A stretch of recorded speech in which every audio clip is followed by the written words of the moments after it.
Hi friends, তোমাদেরকে এই ভিডিওতে দেখাবো যে কিভাবে আইইউপিএসি পদ্ধতিতে অ্যালডিহাইড গোত্রের নামকরণ করতে হয়।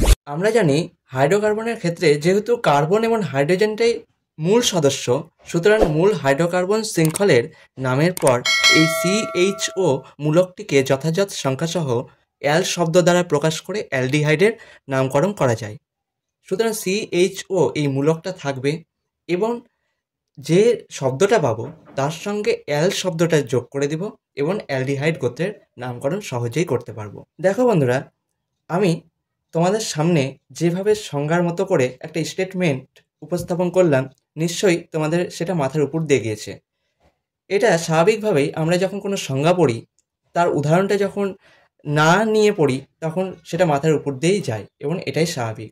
তো সুতরাং তোমাদেরকে এখন একটা উদাহরণের মাধ্যমে এই অ্যালডিহাইড গোত্রের নামকরণ কিভাবে করতে হয় আইইউপিএসসি পদ্ধতিতে সেটাই করতে চলেছি। দেখো বন্ধুরা, তোমরা গঠন দেখতে পাচ্ছ HCHO, এর সাধারণ নাম কি? ফর্ম্যালডিহাইড। সুতরাং আইইউপিএসসি পদ্ধতিতে নামকরণ কি হবে? দেখো, একটা কার্বন থাকার জন্য মিথেন, আর যোগ বলেছি অ্যাল শব্দটা যোগ করতে হবে, সুতরাং যোগ অ্যাল ইকুয়ালস টু কি হলো? মিথানল।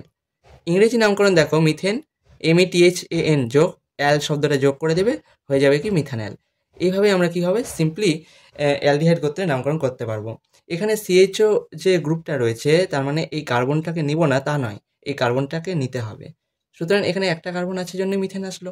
অনুরূপভাবে তোমরা নেক্সট গঠন দেখতে পাচ্ছ যে CH3CHO, যার সাধারণ নাম অ্যাসিটালডিহাইড। তাহলে আইইউপিএসি নাম কি হবে?